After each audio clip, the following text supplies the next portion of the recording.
Hi, dear friends. We are in January of the year 2019, and we are about to celebrate once again, as we do every year, the anniversary of Dr. Martin Luther King Jr. His name is still greatly revered, familiar to most people, not only in this nation, but around the world. And we rejoice that through the vision of former President Ronald Reagan, the Republican, he instituted a special day in January so that the entire nation could remember and celebrate the birthday of this great man, one of a few that already in the 20th century found so much to build and rebuild as part of our national history. No one can deny that he left an indelible impression for the benefit of our country, as he fought for civil rights, as he used a non-violent way to achieve his goals, and with a great intellect that he had, including the securing of a PhD degree from Boston University, in addition to being the son of a minister and himself a minister of the gospel. He was a master at the use of words, words that built and gave hope to many of the multitudes that followed him in that search for justice.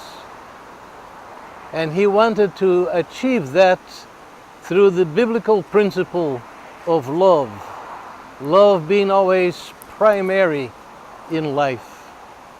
And we can say that in spite of his untimely death, a violent death, he was able to leave a legacy that many of his followers continue to implement. And he is remembered with gratitude for what he was able to achieve, and with respect for the cause that he represented, and the means that he utilized to achieve those goals. I have read much by him as well as about him, and in these brief moments that we have, in addition to mentioning the fact that I was able to meet him in person several years ago, when as a resident of the state of New Jersey, I was visiting friends in the city of Pella, Iowa. And I immediately became aware that that evening, my first evening there, he would be addressing a special group at the campus of Central College in the city of Pella. So I was privileged to be there and to hear his tremendous talk and to see him and to meet him, even though I did not have time to converse with him at any great length because of so many more people eager to see him. I would recommend that you still find some of his many books and choose one at least to read and to benefit from his thoughts and to be inspired by his idea. And I brought just a couple of thoughts that I copied from one of his books that I have read, in which he mentions what was so central in his whole activity in the fight for civil rights and racial justice.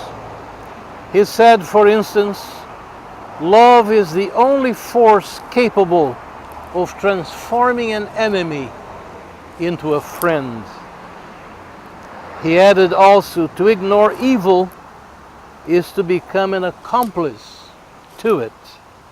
And that, of course, none of us want ever to do.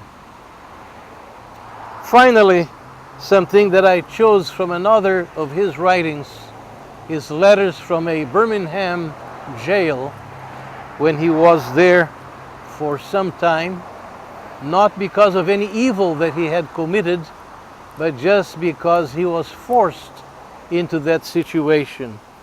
He said, you must accept finite disappointment, but never lose infinite hope. Wow, I like that, and I hope that can inspire us today and to follow this important example and to fulfill the meaning of these words as well. Let us celebrate with joy Martin Luther King Day, which has always been designated as the third Monday of every January here in the United States of America. Bye-bye.